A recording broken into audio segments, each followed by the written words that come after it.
नमस्कार विद्यार्थी मित्रों, आज हूँ लईने आव्यो छुं गुजरात टॉप जीके 20 एमसीक्यू।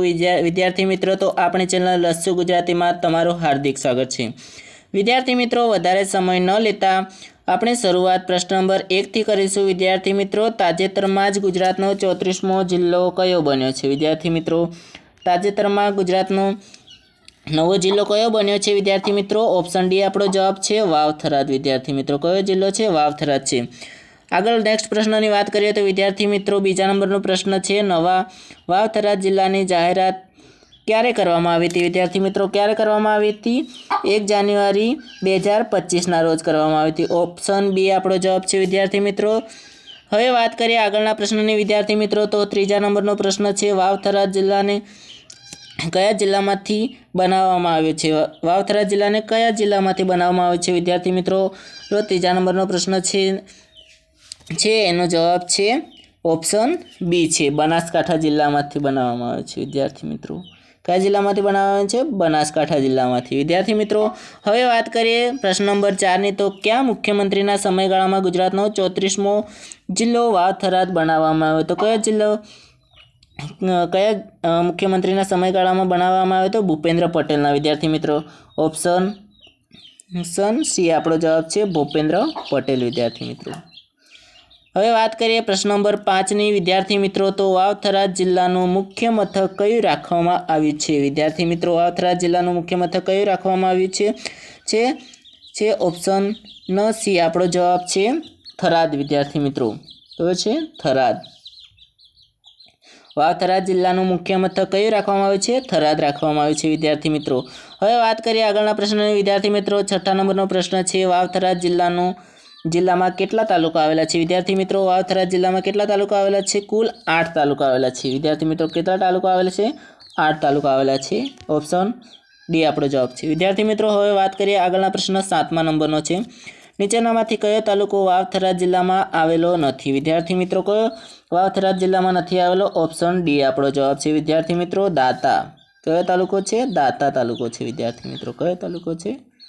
દાતા તાલુકો છે। વિદ્યાર્થી મિત્રો, વાત કરીએ આગળના પ્રશ્નની વિદ્યાર્થી મિત્રો, તો 8મા નંબરનો પ્રશ્ન છે કે બનાસકાંઠામાંથી વાવ થરાદ જિલ્લો અલગ થયા બાદ હવે બનાસકાંઠા જિલ્લામાં કેટલા તાલુકા રહ્યા છે? વિદ્યાર્થી મિત્રો, હવે બનાસકાંઠા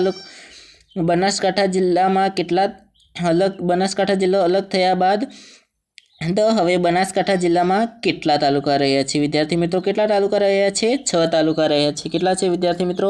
ઓપ્શન બી આપણો જવાબ છે 6 તાલુકા છે। વિદ્યાર્થી મિત્રો, કેટલા તાલુકા છે? 6 તાલુકા છે, જે અહીંયા આપેલા છે ડીસા, દાંતીવાડા, અમીરગઢ, પાલનપુર, વડગામ અને દાતા। વિદ્યાર્થી મિત્રો, હવે વાત કરીએ આગળના નેક્સ્ટ પ્રશ્નની વિદ્યાર્થી મિત્રો, 9મા નંબરનો પ્રશ્ન છે કયા તાલુકાના ઠાકોર સમાજના લોકો મેરાયું નૃત્ય કરે છે? વિદ્યાર્થી મિત્રો, કયા તાલુકાના છે? વાવ થરાદ જિલ્લાના ઠાકોર સમાજના લોકો મેરાયું નૃત્ય કરે છે। વિદ્યાર્થી મિત્રો, હવે વાત કરીએ નેક્સ્ટ પ્રશ્ન અને 10મા નંબરનો પ્રશ્ન છે સરસ્વતી નદી અને બનાસ નદી વચ્ચેના પ્રદેશને શું કહેવાય છે? વિદ્યાર્થી મિત્રો, સરસ્વતી નદી અને બનાસ નદી વચ્ચેના પ્રદેશને શું કહેવાય છે? વિદ્યાર્થી મિત્રો, ઓપ્શન બી આપણો જવાબ છે વઢિયાર પ્રદેશ। વિદ્યાર્થી મિત્રો, કયો પ્રદેશ કહેવાય છે? વઢિયાર પ્રદેશ। ઓપ્શન બી આપણો જવાબ છે વિદ્યાર્થી મિત્રો, વઢિયાર પ્રદેશ છે।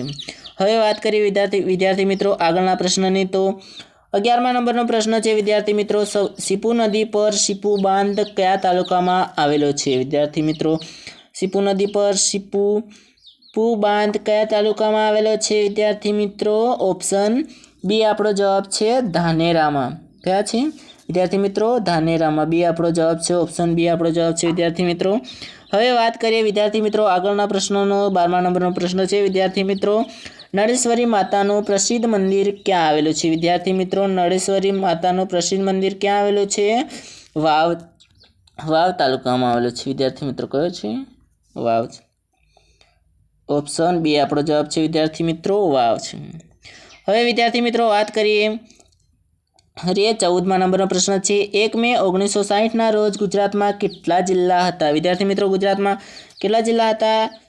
1 મે 1960ના રોજ કેટલા જિલ્લા હતા? 17 જિલ્લા હતા। ઓપ્શન બી આપણો જવાબ છે વિદ્યાર્થી મિત્રો, કેટલા જિલ્લા હતા? 17 જિલ્લા હતા। વિદ્યાર્થી મિત્રો, હવે વાત કરીએ નેક્સ્ટ પ્રશ્નની વિદ્યાર્થી મિત્રો, પ્રશ્ન નંબર 15મો છે વાવ થરાદ જિલ્લાને કયા કયા જિલ્લાની બોર્ડર લાગે છે વિદ્યાર્થી મિત્રો? વાવ થરાદ જિલ્લાને કઈ બોર્ડર લાગે છે વિદ્યાર્થી મિત્રો? ઓપ્શન ડી આપણો જવાબ છે ઉપરના તમામને લાગે છે વિદ્યાર્થી મિત્રો. કચ્છને લાગે છે, પાટણને લાગે છે, બનાસકાંઠાને લાગે છે વિદ્યાર્થી મિત્રો.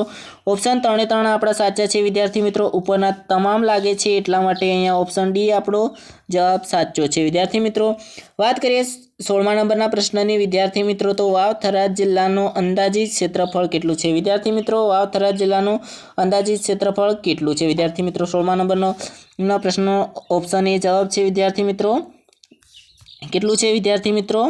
6257 ચોરસ કિમી વિદ્યાર્થી મિત્રો. કેટલું છે? 6257 ચોરસ કિમી છે વિદ્યાર્થી મિત્રો. ઓપ્શન એ આપણો જવાબ છે વિદ્યાર્થી મિત્રો. વાત કરીએ એ પ્રશ્ન નંબર 17ની વિદ્યાર્થી મિત્રો, તો વાવ થરાદ જિલ્લામાં કેટલી નગરપાલિકાઓ આવેલી છે વિદ્યાર્થી મિત્રો? વાવ થરાદ જિલ્લામાં કેટલી નગરપાલિકા આવેલી છે?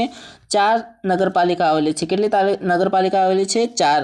ઓપ્શન ડી આપણો જવાબ છે વિદ્યાર્થી મિત્રો. હવે વાત કરીએ વિદ્યાર્થી મિત્રો, નેક્સ્ટ પ્રશ્ન 18મો છે. વાવ થરાદ જિલ્લામાં કઈ નગરપાલિકાઓ આવેલી છે વિદ્યાર્થી મિત્રો? વાવ થરાદ જિલ્લામાં કઈ નગરપાલિકા આવેલી છે વિદ્યાર્થી મિત્રો? વાવ થરાદમાં કઈ નગરપાલિકા આવેલી છે તો વિદ્યાર્થી મિત્રો ઓપ્શન ડી આપણો જવાબ આવશે ઉપરની તમામ વિદ્યાર્થી મિત્રો. કઈ આવશે? ઉપરની તમામ વિદ્યાર્થી મિત્રો. ઉપરની તમામ.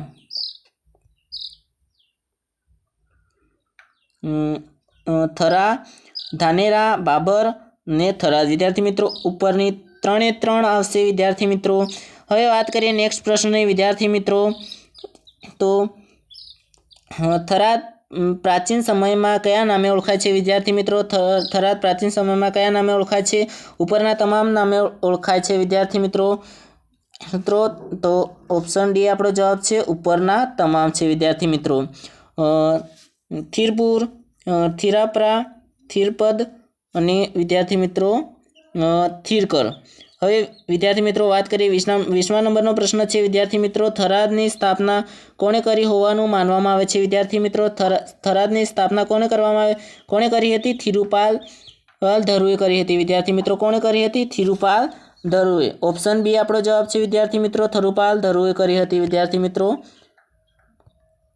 ઓપ્શન બી આપણો જવાબ છે થિરુપાલ ધરુએ કરી હતી. મને આશા છે કે વિદ્યાર્થી મિત્રો તમને જો વિડીયો ગમ્યો હશે, જો વિડીયો ગમ્યો હોય તો લાઈક, કોમેન્ટ અને શેર કરતા જજો વિદ્યાર્થી મિત્રો. Thank you.